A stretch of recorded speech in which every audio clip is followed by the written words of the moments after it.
Buenos días a todos. Yo quería dar hoy una charla sobre un tema que llevo peleándome con él desde hace como 6 años, que es el de seguridad en cloud. Que todo el mundo habla de cómo funciona la seguridad, que si el cloud es seguro, que si no es seguro, ¿vale? Cuando yo hablo con mis colegas del sector sobre seguridad en cloud me cuentan cosas como muy esotéricas, ¿no? Como que no hay derecho de auditoría, no está garantizada la situación de los datos en un país o en otro, pero nadie me habla. Vamos a esperar al resto, compañeros. Pero nadie me habla de la realidad tecnológica que hay por debajo. Nadie me dice, coño, esto es inseguro porque no tiene firewall. Es inseguro porque las redes no están bien segmentadas. Es inseguro porque no se puede garantizar el aislamiento en el almacenamiento, ¿vale? Entonces, lo que yo quería contaros hoy es cómo se hace eso. O sea, dejarnos de hablar de cosas esotéricas y un poco abstractas a alto nivel y bajar un poco más al terreno desde un punto de vista TIC, pues esto cómo se monta, ¿no? Por supuesto, todo lo que os voy a contar aquí hoy es discutible. Habrá clouds públicas que tengan unas cosas y habrá otras que no las tengan. Habrá otras que tengan aislado todo el tráfico por private VLANs y habrá otras que no lo tengan así o que simplemente no lo aíslen, ¿vale? Yo os voy a hablar de cómo se hace en los sitios, vamos a decirle, serios, ¿vale? Entonces, como primera cuestión, algo muy sencillo, cuando cualquiera de vosotros se plantea, o cualquier empresa se plantea ir a una solución tecnológica, la que sea, las preguntas son siempre las mismas. O sea, la primera cuestión es que aquello tiene que hacer lo que yo necesito. Si no lo hace, se acabó. Me da igual que sea seguro, que no sea seguro, da lo mismo. La segunda cuestión es que sea interoperable, que yo pueda integrarlo con lo que tengo. Si yo tengo una serie de máquinas en un entorno físico, tengo que poder integrarlas con las máquinas que tenga en mi entorno cloud. Yo puedo decir, bueno, lo integro en capa 3, ¿vale? O sea, subo hasta arriba y ahí lo integro con una VPN, fantástico, pero las latencias se te van, ¿de acuerdo? Con lo cual, pues ya no te vale, ya no hace lo que necesitamos que haga. O sea, cuando decimos que tiene que ser interoperable es que tiene que funcionar como yo necesite. Y si yo necesito latencias por debajo del milisegundo, pues necesito que eso me lo ofrezca, ¿vale? Y la última pata, que muchas veces se pierde, es que tiene que ser seguro. ¿Pero qué quiere decir ser seguro? Por lo pronto que yo me sienta cómodo con el nivel de seguridad que me da, ¿vale? Nadie va a poder garantizar que ninguna plataforma, ni en cloud ni en físico, es segura. Nadie. Segura al 100%, quiero decir, inviolable. Por mucho que digan, tú te puedes ir a la cama teniendo la plataforma más robusta y más sólida del planeta y levantarte por la mañana con un queso gruyère. Simplemente porque esa noche hay un filipino que ha encontrado una vulnerabilidad nueva de 0 days y de repente tu plataforma pasa a ser un queso, ¿vale? Con lo cual, lo que yo puedo decir con respecto a seguridad es que yo me tengo que sentir cómodo con el nivel de seguridad que me da, ¿vale? Si todo esto se cumple, pues a mí eso me vale como solución TIC, ¿vale?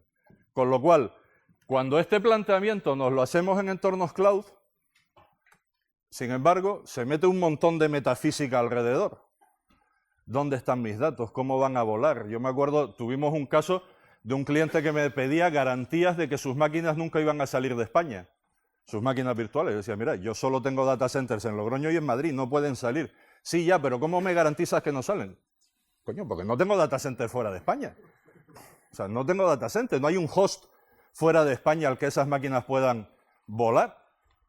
Sí, ya, pero ¿qué mecanismos tienes? Joder, ¿vale? ¿Entiendes? Entonces, hay como una nube alrededor de eso que parece que todo puede ocurrir. ¿Cuáles son los entornos que más están yendo hacia el cloud de forma masiva? Por supuesto, todo lo que es desarrollo y testing, eso, la gente ahora mismo ya no se lo plantea demasiado, ¿vale? Se va al cloud y se acabó. Y en general, la mayoría de los sitios web, bueno, la mayoría, una parte importante de los sitios web suelen irse a cloud, ¿vale? Así como hasta el año pasado la palabra mágica que aparecía en todas las nubes, en todos los tags estos de palabras, era seguridad, ¿vale? Seguridad era lo que más pesaba. Si tú buscabas cualquier nube de palabras relacionada con cloud, era seguridad. Parece que el mundo se está volviendo más sensato y ahora ya, pues bueno, pues web, semántica, en fin. Hay un montón de cosas que se consideran importantes más allá de la seguridad. También, por otro lado, el porcentaje de empresas que ven la seguridad como el factor más crítico a la hora de irse a cloud también ha bajado, ¿vale? Antes era un 47, ahora es un 41, el año que viene seguirá bajando. Y por contra, el número de empresas que consideran que la estrategia en cloud es crítica, es importante, es relevante para que eso funcione, también va aumentando. ¿De acuerdo? O sea que parece que el mundo va tomando conciencia de que esa nube mística, eso pues, como decía Yoda, ¿no? La fuerza, la vida la crea y la hace crecer y se mueve, ¿no? Pues el cloud no tiene nada de místico. Entonces parece que ese miedo, esa creencia se va disipando. De hecho, ya hay proyectos a nivel de Comisión Europea, como este que os pongo aquí, de TREDISEC, que se basan en garantizar seguridad extremo a extremo con almacenamiento cifrado de forma, digamos, usable. ¿De acuerdo? O sea, cuando ya empiezan a haber proyectos de este tipo, parece que el mundo empieza a ordenarse un poco, ¿no? Lo cual hasta ahora no ocurría. Sobre esa perspectiva, siempre tenemos la misma cuestión. Sí, ya, pero es que yo, si tengo las máquinas en mis instalaciones y en mi sala de servidores, esto está mucho más seguro. Eso es como decir que me voy al banco, saco todo el dinero y lo meto debajo del colchón, porque así lo tengo debajo del colchón y está mucho más seguro. Aunque no tenga ni alarma, ni detector de intrusión en casa, ni cámaras de videovigilancia, ni todos los mecanismos de seguridad que puede tener un banco. ¿Vale? La cuestión con esto es, cualquier CPD, cualquier proveedor de cloud público, o de cloud o de hosting tradicional en máquinas físicas, siempre va a tener más y mejores medidas de seguridad que los que podemos tener cualquiera de nosotros en nuestras instalaciones. ¿Por qué? Por una simple cuestión de economía de escala. Cualquier proveedor de cloud pública de entrada se puede permitir tener 2 enlaces a 10 gigas conectados con 2 POPs distintos, a su vez todo montado en un anillo, tener grupos electrógenos, tener SAI, hacia arriba tener toda la red redundada, tener todo el core de comunicaciones entrelazado, etcétera, etcétera, etcétera. Tener cortafuegos, tener IPS, tener a un tío experto en base de datos, un tío experto en servidores, un tío experto en redes, un tío experto en seguridad, ¿vale? Y no al tío de informática, que lo tiene que hacer todo, ¿vale? Y lo que no sepa, que lo busque en Google, ¿vale? Con lo cual, de entrada, el concepto de que un proveedor de cloud pública siempre te va a proporcionar mejores niveles de seguridad que los que puedes conseguir tú en tus instalaciones, en principio es una realidad, es así. Luego viene la siguiente pregunta. Si realmente la seguridad en cloud es tan peligrosa, tan deficiente, ¿será porque hay ataques distintos? ¿Será porque hay cosas diferentes? ¿Será porque los malos intentan cosas distintas con el cloud? Porque si yo pongo mi hosting, o sea, al final tenemos que tener en cuenta que todo esto se basa en que hay un servidor con una IP pública sirviendo a la calle que está a 10 milisegundos de Alcobendas y a 150 milisegundos de Singapur, ¿vale? O sea, yo puedo atacarlo exactamente igual, esté en Alcobendas o en Singapur. ¿Por qué? Porque tiene una IP pública y yo me conecto. O intento conectarme, intento hacer cosas feas, ¿vale? ¿Qué diferencia hay entre intentar hacer cosas feas con un CentOS montado sobre una máquina física o intentar hacer esas mismas cosas feas con un CentOS montado sobre una máquina virtual? ¿Alguien me puede dar una respuesta inteligente? ¿Pero qué más protección puedes programar en una máquina física que no puedas programar en una máquina virtual? Exacto. Básicamente, ninguna. ¿Vale? Y eso es lo que nosotros vemos. Estos son datos reales de ataques que detecta nuestra plataforma. ¿Vale? Si veis el tiempo, estos son 18:01:59 y estos son 18:02:15. O sea, de aquí a aquí han pasado 16 segundos y hemos tenido toda esta maraña de ataques, ¿vale? Sobre plataformas cloud, que evidentemente, como están detectados, están bloqueados. ¿Vale? Los ataques que nosotros detectamos son exactamente los mismos en las plataformas físicas que en las plataformas virtualizadas. O sea, los malos intentan hacer lo mismo. Buscar puertos abiertos, buscar vulnerabilidades, buscar servicios no esenciales activos, buscar errores en el desarrollo, ¿vale? Pero nada de eso te lo para el hecho de estar en una máquina física, ¿vale? Todo este tipo de ataques que se reciben, no hay diferencia ahora mismo. La diferencia está en lo que tú le pongas por delante. Si tú no le pones por delante un firewall a la máquina física y no se lo pones a la máquina virtual, el riesgo es el mismo. Lo que no vale es decir, la máquina virtual tiene menos seguridad porque a la máquina física le puedo poner un firewall. Coño, y a la virtual también, pero se lo tienes que poner. ¿Vale?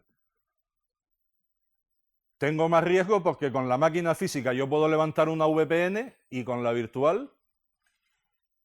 ¿Algún problema en montar un terminador de túneles en una máquina virtual? Que yo sepa, ninguno. Si alguno conocéis alguna limitación de ese tipo, pues me la planteo. Pero no hay ninguna limitación que me impida montar las mismas herramientas de seguridad que monto sobre una plataforma física, montarlas sobre una plataforma virtual. Estos son los eventos que recibimos, eventos sospechosos, ¿vale?, de distintos países. Como veis, la globalización es un hecho. O sea, lo que os decía antes de que Singapur está a 150 milisegundos, ¿vale? Bueno, un poco más, 200, ¿vale? O sea, nosotros recibimos eventos a cascoporro, ¿vale? Desde Estados Unidos, Francia, México, China, Rusia, Holanda, Ecuador, ¿vale? E insisto, son los mismos en un entorno físico que en un entorno virtual, ¿vale?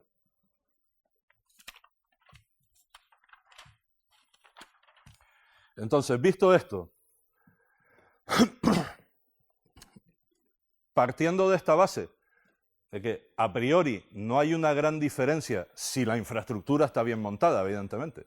Porque si no está bien montada, insisto, da lo mismo que sea, puede estar mal montada en entorno físico, puede estar mal montada en entorno virtual. O sea, pero si está mal montada, el problema no es que el cloud sea una castaña a nivel de seguridad. El problema es que nuestros arquitectos son más malos que pegarle a Dios, ¿vale? O sea, si nosotros tenemos unos arquitectos razonablemente buenos, serán capaces de montar una arquitectura de seguridad razonable en cualquiera de los dos entornos, ¿vale? Partiendo de eso, vamos un poco más atrás primero. ¿Cómo construyo yo alrededor de un cloud público un esquema de seguridad? Pues indiscutiblemente tengo que hacerlo por capas. La mayoría de las organizaciones pretenden dotar a las plataformas de seguridad a base de insertar CD, install, siguiente, siguiente, siguiente, me lo asegure, está asegurado, no te preocupes, vete a dormir tranquilo, ¿vale? Eso no existe. Fin. O sea, no existe ninguna herramienta que te garantice la seguridad de ninguna plataforma, ni física ni virtual. Necesitas estructurarlo por capas. O sea, tú tienes que construir la seguridad alrededor de tus servicios por capas. Tienes una capa de data center, una capa de comunicaciones, una capa de almacenamiento, y en cada una tienes que ir construyendo la parte que le corresponde de seguridad, ¿vale? Y al final, a lo que te queda, le das un barniz a base de cortafuegos, sistemas de detección de intrusiones, firewall de capa 7, bla, bla, bla. ¿De acuerdo? Pero empezamos siempre construyendo de abajo hacia arriba. ¿Qué es lo primero que tenemos? Lo primero que tenemos es esa parte que digo yo siempre de que esto no es como lo de Yoda, ¿no? La fuerza, la vida la crea, la hace crecer, fluye, No, esto ni fluye ni leches. O sea, estos son máquinas virtuales que corren en un entorno físico. Y como corren en un entorno físico, mi primer problema es que tienen que tener corriente, tienen que tener frío, tienen que tener una humedad relativa razonable, ¿vale? Tiene que haber unos procesos para gestionar todo eso. Entonces, la seguridad del cloud empieza en el data center. Por supuesto, tengo que tener redundancia de comunicaciones, redundancia de suministro eléctrico, redundancia en el sistema de climatización, porque yo puedo tener el mejor cloud del mundo, pero si se me para la climatización, aquello se cae en 30 minutos. Vamos, en 30 minutos si tienes suerte, ¿vale? Cloud tiene una cuestión un poco particular a nivel de data center sobre los entornos tradicionales, ¿vale? Y por eso pongo este punto. En un entorno tradicional tú tienes un rack, tienes 42 servidores, fin de la película, 42 servidores, 42 instancias de sistema operativo, ¿vale? Y dentro de eso pues tendrás corriendo lo que sea. La variación de carga que yo tengo a nivel de CPU, a nivel de consumo eléctrico, a nivel de generación de calor, pues más o menos la tendré controlada. Porque yo en un rack, insisto, 40 instancias de sistema operativo, se acabó, 42. Si peto el rack hasta arriba. Pero en un entorno cloud, en un rack yo puedo tener hasta 1500 instancias de sistema operativo, ¿vale?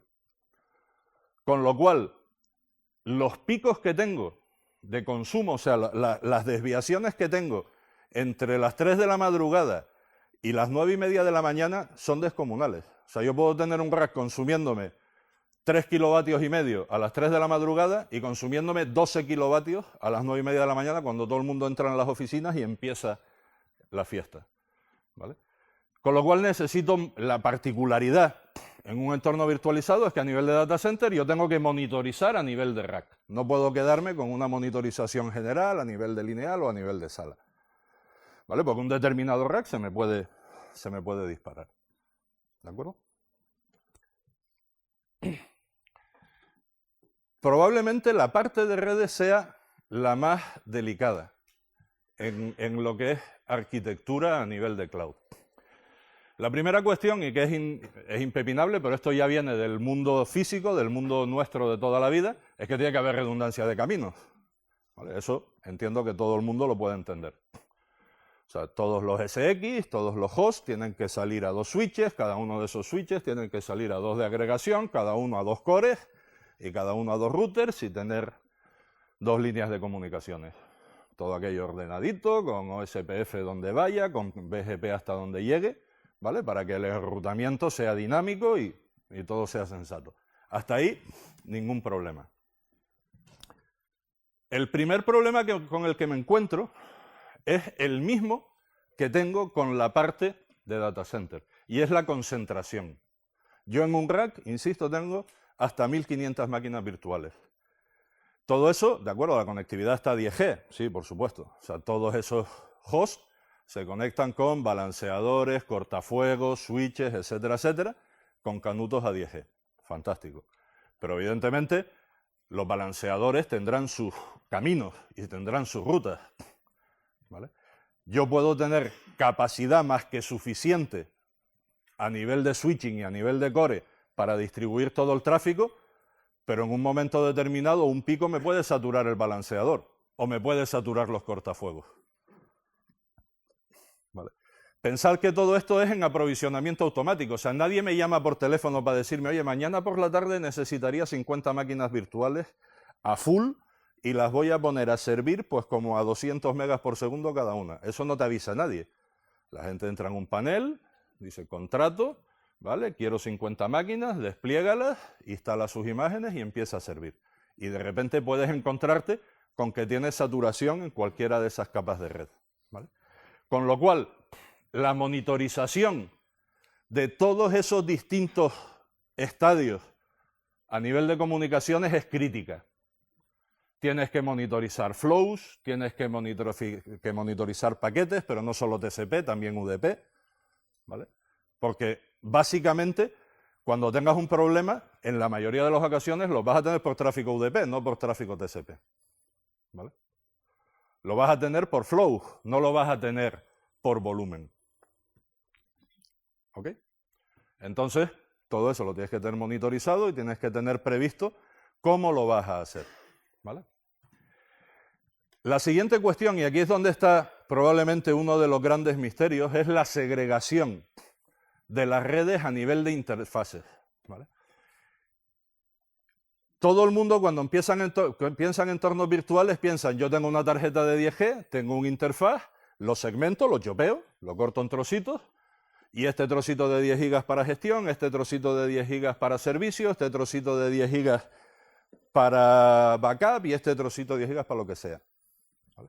Ahí puedes tener un problema de seguridad, porque en un momento determinado es el no tener los interfaces de comunicaciones separados puede permitir en un momento dado que alguien consiga, porque está en el mismo interfaz, al final la tarjeta de red física por la que el tráfico entra o sale es la misma. Entonces, en una misma tarjeta de red tienes direccionamiento privado para la red de gestión y para la red de vMotion y tienes direccionamiento público para el servicio de todas esas máquinas hacia la calle. ¿Vale?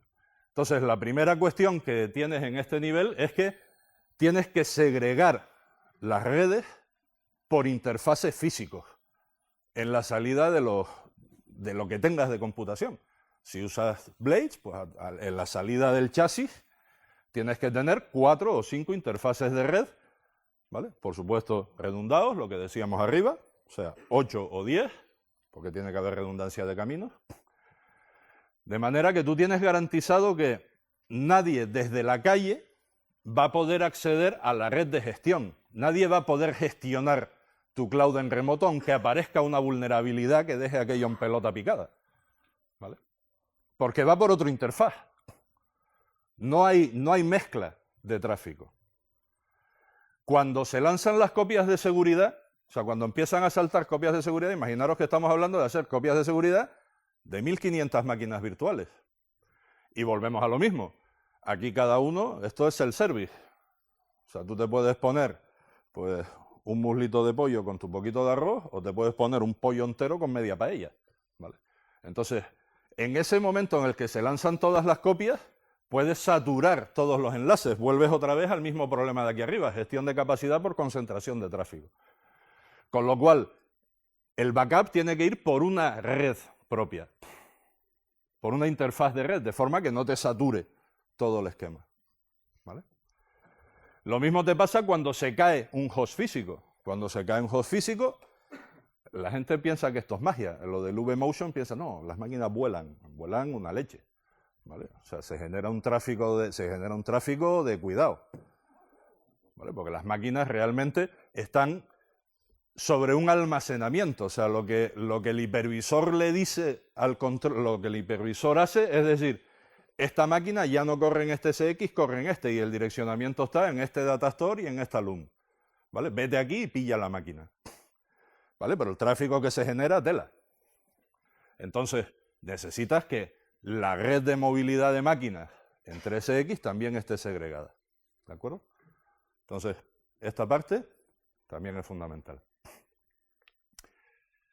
Otra cuestión importante es cómo aislar la red pública, el tráfico privado del tráfico público. ¿Vale?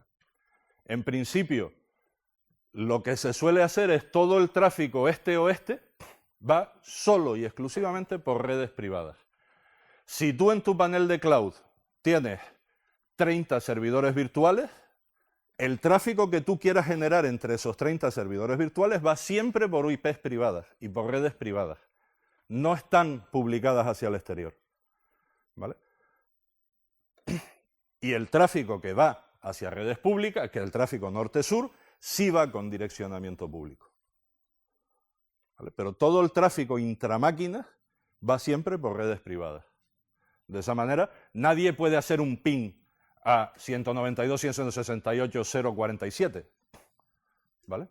Que sería tu IP de tu motor de base de datos, al que se conecta a tu servidor web para hacer lo que quiera. ¿Vale? ¿Cómo vamos de tiempo? Ah, pues bien, joder. ¿Vale? ¿De acuerdo? Luego, tienes también que conseguir aislar el tráfico de las máquinas virtuales entre clientes que al final están dentro de un mismo host físico, dentro de una misma máquina. Normalmente lo que haces ahí es llevar una private VLAN a cada cliente. Cada cliente tiene su private VLAN. ¿Vale? Con lo cual, no pueden generar tráfico hacia máquinas aunque estén en el mismo host, porque están en VLANs distintas. Aquí estamos hablando de arquitectura, porque ¿cuál es el problema de todo esto? Ninguno estamos exentos de que un día aparezca una vulnerabilidad. Tú puedes dejar toda esta responsabilidad de la seguridad sobre el hipervisor y decir, no, es el hipervisor el que se encarga, la señora no recibe, yo no me encargo de esto. ¿Vale? A mí los señores de VMware o de Citrix o de Oracle o lo que quiera que sea, ellos a mí me garantizan la seguridad y yo no me mojo. Si haces eso, pues bueno, está muy bien, es una posibilidad, pero corre siempre el riesgo de que una vulnerabilidad que surja en un momento dado te deje en pañales. ¿Vale? Entonces, si tú lo montas a nivel de arquitectura basándote en lo que es la arquitectura de red de toda la vida, es bastante más difícil. Es mucho más difícil, o sea, no te puede aparecer una vulnerabilidad que permita tráfico entre VLANs distintas si tú las tienes, si tienes que subir hasta el firewall y volver a bajar. ¿Vale? O sea, en capa 2 no hay visibilidad. En capa 3 podía haberla, pero está cortado en el firewall. ¿Vale? Luego tienes algunas medidas para evitar el anti-spoofing, para evitar el spoofing, por eso se llama anti-spoofing, ¿vale? Que te pueden ayudar en toda esta parte, como es directamente en el routing, tener implementadas las tablas ARP, ¿vale? Para garantizar que las MACs que tú tienes asignadas a una determinada interfaz nunca se puedan cambiar. ¿Vale? Tú dices, oye, esta MAC va con este host y va con esta interfaz de red. Y se acabó. Y la MAC del interfaz no se puede cambiar. Nadie va a poder meterme una máquina virtual en la VLAN del vecino, porque no puede cambiar su MAC. ¿Vale? También se permiten hacer cosas como machear el MAC de la interfaz con la MAC que viene en el paquete, ¿vale? Para que nadie pueda generar un paquete desde una subred distinta, porque por los cuernos del diablo ha conseguido la dirección MAC de la máquina del vecino, ¿vale? Entonces, aquí a nivel de arquitectura de red, tú macheas que la MAC del paquete y la MAC de la interfaz son las mismas, entonces le das curso a ese paquete, si no te lo zumbas, ¿vale? Porque alguien está intentando hacer cosas feas si lo haces así. ¿De acuerdo? Y luego, por supuesto, puedes montar redes privadas virtuales para dar conectividad a todo eso en capa 3. O sea, esto todo es capa 2, estamos dentro del host, ¿vale? Si tú quieres saltarte todo eso, pues chicos, hazlo de una manera sensata. Pones una VPN, ¿vale? Y enganchas 2 VLANs a través de una VPN. ¿Vale? 2 VLANs o lo que te parezca oportuno. ¿De acuerdo? El almacenamiento es otra parte bastante delicada. Volvemos al mismo concepto de antes con las redes. Tiene que haber alta disponibilidad a nivel lógico y a nivel físico. O sea, donde esté el almacenamiento tiene que tener doble fuente de alimentación y tiene que tener doble tarjetería de red para dar servicio, pero también a nivel lógico. Tienes que tener un nivel de RAID razonable para que si se cae un disco, aquello siga funcionando, o si se cae un cajón entero, aquello siga funcionando. Pero la primera situación que se da es cómo aíslo yo el espacio que me da un determinado volumen, ¿vale? El aislamiento normalmente se hace por datastores. O sea, yo presento un determinado datastore a un determinado SX para que sirva a las máquinas de una determinada VLAN, ¿vale? Y todo eso enlaza lo uno con lo otro. De esa forma es de la que puedo garantizar el aislamiento y el direccionamiento. Tengo que tener en cuenta el rendimiento que me va a dar el sistema. Volvemos a lo de siempre. Estamos hablando de enganchar 1500 servidores contra un único dispositivo. En el pasado, cuando tú tenías una cabina que te daba 25.000 IOPS, aquello era un pepino. Pues claro, tenías 25.000 IOPS para 40 servidores. Ahora, 25.000 IOPS para 1.500 servidores es una llave USB, lo que tienes de rendimiento, ¿vale? Es como si tú intentas montar un SQL Server sobre una llave USB y pretender que aquello rinda y que aquello zumbe y que funcione. ¿vale? Y cuando yo lanzo una consulta, pues me responda con agilidad, ni de coña, ¿vale? Entonces, aquí necesitas equipos y sistemas que que te den una cantidad de IOPS muy superior, ¿vale? Aquí ya se hablan normalmente de entre 100.000 y medio millón de IOPS para que aquello rinda, ¿no? Y si tienes unos requerimientos de servicios especiales, pues evidentemente más. Otra cuestión importante es, tú tienes por un lado el almacenamiento de tus máquinas virtuales, pero por otro lado tienes el almacenamiento que necesitas para tu base de datos o tu file server. Evidentemente, el file server no va a estar en el disco C de la máquina virtual. Tendrás un volumen fuera, que estará por NFS, por SYS, por iSCSI, por lo que quieras, ¿vale? La autenticación ahí, en principio, se suele hacer por Kerberos, ¿vale? Por supuesto, a nivel de IP, la IP de la máquina virtual, pero luego, en segunda instancia, por Kerberos, ¿vale? Para garantizar que el tío que se conecta, que está pidiendo acceso a ese volumen, pues tiene derecho a pillarlo. Y luego hay algunas cuestiones delicadas, que es que todo esto es, como he dicho varias veces ya, un sistema de autoaprovisionamiento. O sea, aquí yo creo máquinas, las borro, las elimino y tal, y al final eso es una cabina con discos. Entonces alguien está creando y borrando cosas. Me imagino que todos sabréis ya que yo borre un fichero no quiere decir que ese fichero desaparece, ¿vale? Lo que quiere decir es que yo marco en un sitio que ese espacio está disponible para escribir. Pero lo que está escrito, escrito está. Se puede llegar a dar el caso que a ti te proporcionen una máquina virtual y si tú quieres hacer un recovery de ficheros, de repente te encuentres ahí con lo más grande, ¿vale? Porque no se borró de forma segura. Entonces, uno de los detalles es que cuando borras, tienes que borrar de manera segura. O sea, no es delete, ¿vale? O sea, tienes que borrar reescribiendo de forma aleatoria, de acuerdo con el algoritmo no sé qué, ¿vale? Para que cuando el siguiente tío que entre en esa LUN o en ese data store se le ceda un volumen, no pueda recuperar información de lo que había antes, ¿vale? Pequeño detalle, pero tiene su importancia. La siguiente capa es la capa de servidores. En la capa de servidores realmente no hay mucho, es hierro. O sea, aquí los servidores es puro hierro, no hay más. O sea, para mí no tiene más trascendencia que lo que digo aquí, que tengan alta disponibilidad, o sea, que tengan doble fuente de alimentación, que tengan doble tarjetería de red, poco más, ¿vale? La única cuestión que sí es delicada, porque hay mucha gente que se basa para sacar negocio y para sacar pasta del cloud, lo que hace es, coño, aquí hay 1.500 máquinas virtuales, ¿por qué no metemos 3.000? Coño, porque revienta, ¿vale? Eso se llama sobreaprovisionamiento.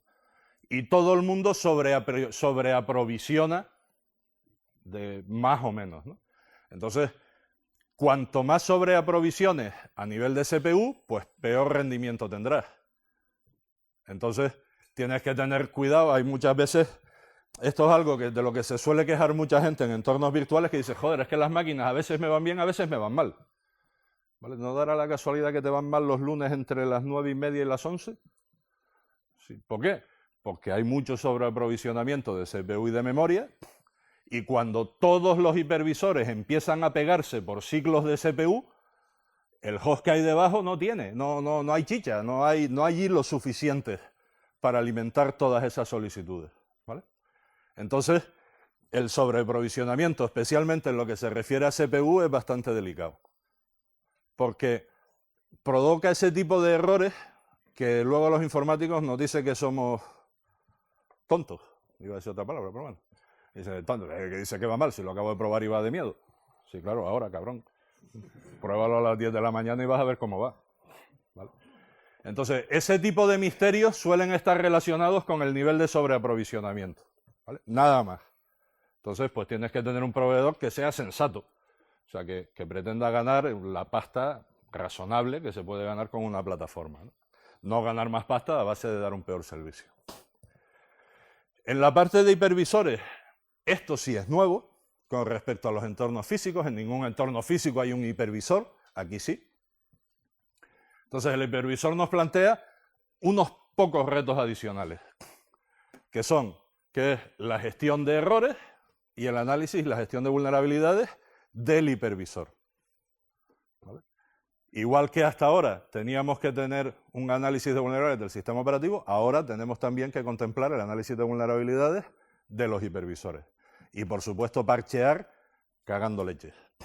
O sea, en cuanto sale una vulnerabilidad, en cuanto sale un parche, desplegarlo sin misericordia. ¿Vale?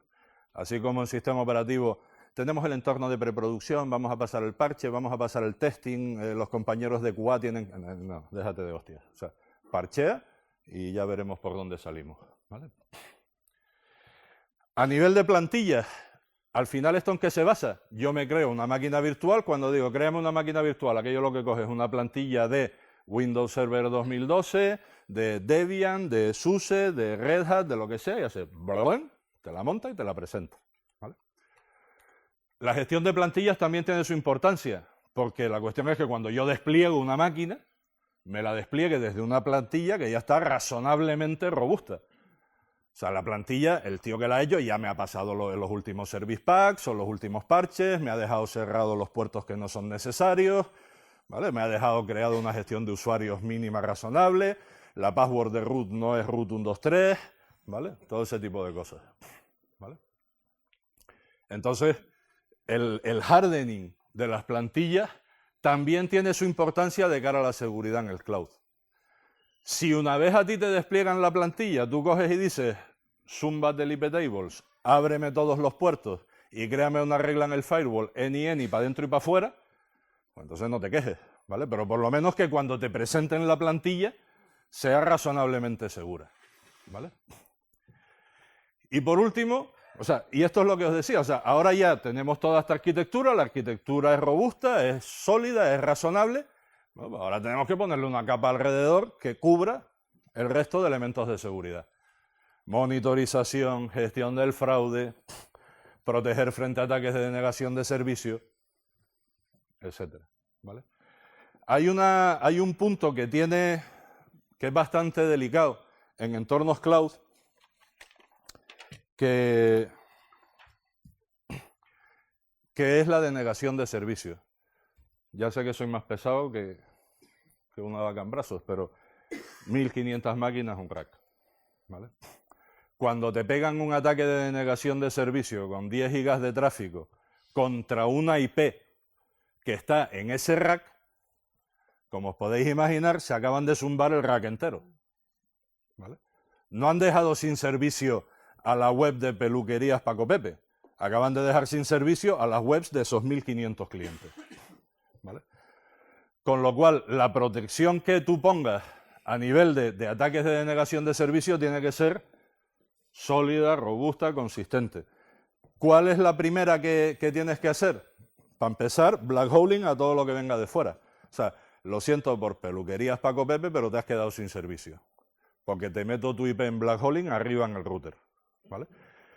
Esos 10 gigas de tráfico se van a la papelera, a 127.0.0.1 y al carajo, ¿vale? Pero los otros 1500 clientes, las otras 1500 máquinas virtuales siguen teniendo servicio y siguen funcionando, ¿vale? Luego, dependiendo de las herramientas que tengas, veremos cuánto de bueno eres para poder coger de esos 10 gigas de tráfico, mandar a 127.0.0.1 todo lo que es malo y dejar llegar a la IP el tráfico que es bueno, ¿vale? Ahí es donde está la magia y la inteligencia, ¿no?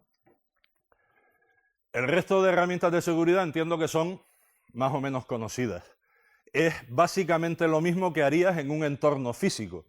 Tú en un entorno físico protegerías frente a código malicioso, pues en un entorno virtual también. En un entorno físico pondrías un sistema de detección y prevención de intrusos, pues en un entorno virtual también, ¿vale? No tiene mucho más misterio. Y la última capa de todas es el orquestador. O sea, nosotros hasta ahora hemos estado hablando que tenemos una red, tenemos unos servidores, un almacenamiento, ¿vale? Tenemos una infraestructura y una arquitectura más o menos chula, bien hecha, porque resulta que al final nuestros arquitectos no son tan inútiles y han conseguido montar algo serio, ¿vale? Pues al final yo tengo que poner un orquestador encima de eso que sea capaz de, cuando alguien dice quiero una máquina virtual desde esta plantilla, Pues coño, la aprovisione aquí, dé de alta el volumen en el disco, lo direccione, se lo asigne a esa dirección IP, bloquee las MACs, o sea, haga toda la magia necesaria para que esa máquina tenga servicio, ¿vale? Entonces, todo eso se integra en el orquestador. Tú puedes coger y desarrollarte un orquestador, o puedes coger un orquestador de los que hay en el mercado. Puedes coger directamente el orquestador de VMware, o puedes hacerte tú el tuyo. Puedes coger OpenStack, o puedes montarte tú un orquestador. Si te coges un orquestador comercial, evidentemente vas a poder hacer lo que ese orquestador te permita. ¿De acuerdo? Si tú quieres poner unos firewalls de checkpoint, pues si el orquestador lo permite, fantástico, pero si no, estás jodido, ¿vale? Tendrás que utilizar el firewall propio que permite ese cacharro. A nivel de storage, tendrás que desplegar el storage que permite ese sistema. Mientras que si te lo haces tú, pues como todo en esta vida, haces lo que te da la gana, ¿vale? Si te lo haces tú, evidentemente, para que todo esto sea seguro, tienes que tener una serie de controles adicionales. Desarrollo seguro, o sea, tus programadores tienen que saber cómo se programan las cosas para no meter agujeros, para no meter bugs, para que no hayan problemas. Tienes que tener unos procesos de gestión de cambios, de gestión de problemas, de gestión de la configuración, bla, bla, bla, ¿vale? Pero en principio, con esto ya tienes cubiertas todas las capas de seguridad y habríamos hablado de lo que es los distintos elementos de la seguridad de un cloud, pero no desde las nubes y la cosa ética y mística, ¿no? En la vida real, lo que nosotros como ingenieros, como informáticos o como telecos manejamos, o como desarrolladores, cómo se aterriza y cómo se pone en tierra, ¿vale? Entonces, siempre quería terminar con esta frase, ¿no? de San Francisco de Asís, que decía, oye, tú empiezas haciendo lo que es imprescindible, ¿no? Que luego, pues llévalo hasta lo que es posible y de repente cuando te des cuenta estás haciendo lo imposible, ¿no? Y ya está, hasta aquí he terminado, ¿no? Estoy en tiempo.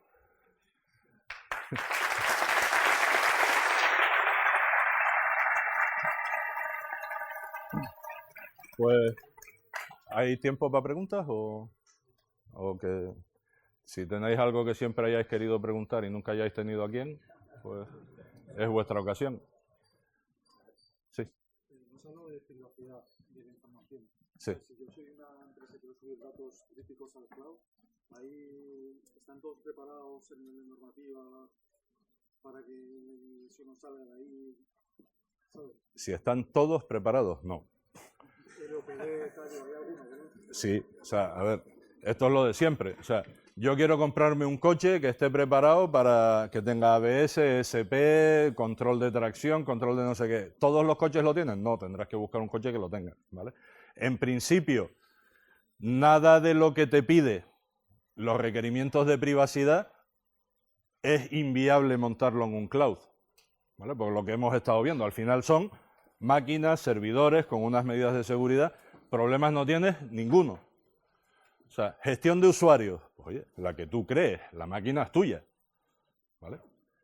Copias de seguridad que la ley dice que tienen que ser no sé qué, pues chicos, ahí tienes el panel, prográmate las copias como consideres oportuno, ¿vale?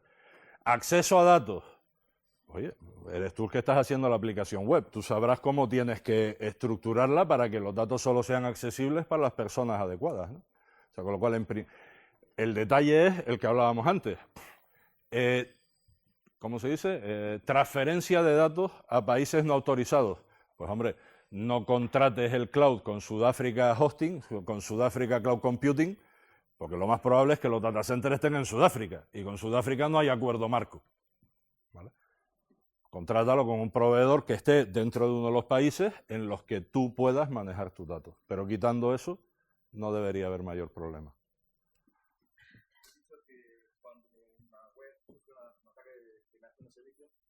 Esa IP pasa black box. Entonces, ¿qué mecanismos se emplean para eliminar el ataque?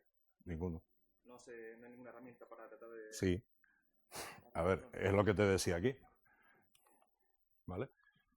De entrada, yo como proveedor lo que tengo que hacer es proteger la infraestructura. Sí. ¿Vale? Entonces yo para proteger la infraestructura me zumbo todo tu tráfico. ¿Vale? Yo a ti te he dado la opción de contratar un servicio de protección frente a ataques de DDoS. Si tú lo contratas, pues lo tienes y entonces para ti va a ser transparente y no vas a ver nada. Y si no lo contratas, pues no lo tienes. Tienes que esperar a que pare el ataque. Yo no puedo parar un ataque que viene desde 10.000 IPs de medio planeta. O sea, yo no puedo hacer que esos señores dejen de generar tráfico.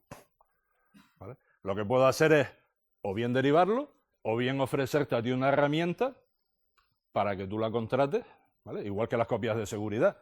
Dices, oye, ¿y si casca mi servidor? Hombre, pues tienes la posibilidad de contratar copias de seguridad. Dice, ¿vale? Si has contratado copias de seguridad y las estás haciendo, pues lo tendrás. Con el ataque de negación de servicio pasa lo mismo. Cuando tú tengas un ataque de negación de servicio, tu IP se va a blackholing o hasta que cese el ataque, o si tienes contratado un servicio de anti-DDoS, pues en principio no deberías enterarte salvo que sea una canallada de ataque. ¿Vale? ¿Más? Asumiendo que alguno de tus clientes tiene introducciones, porque no conozco empresas para la China, si uno de tus clientes tiene, si su sistema es vulnerado, ¿qué garantías hay de que ese compromiso no alcance al entorno de otros países? Todo lo que os he contado aquí. O sea, todo lo que os he contado aquí, o sea, la máquina de ese cliente está aislada en una VLAN, está aislada en una private VLAN. Todo el tráfico de abajo es por una red privada suya.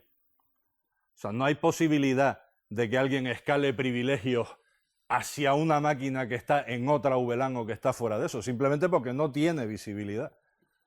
O sea, no hay posibilidad. Está aislado. Pero no es que esté aislado con una herramienta, está aislado por una arquitectura. ¿Vale? Y luego tienes la parte del aislamiento, ¿verdad? Del aislamiento físico y lógico de las redes. O sea, si alguien me pilla mi IP de gestión, alguien no puede pillarme mi IP de gestión para cambiar esa configuración y permitir el paso, porque también va por direccionamiento privado y por una red distinta. ¿Vale? ¿Alguna pregunta más antes de que esto se vacíe?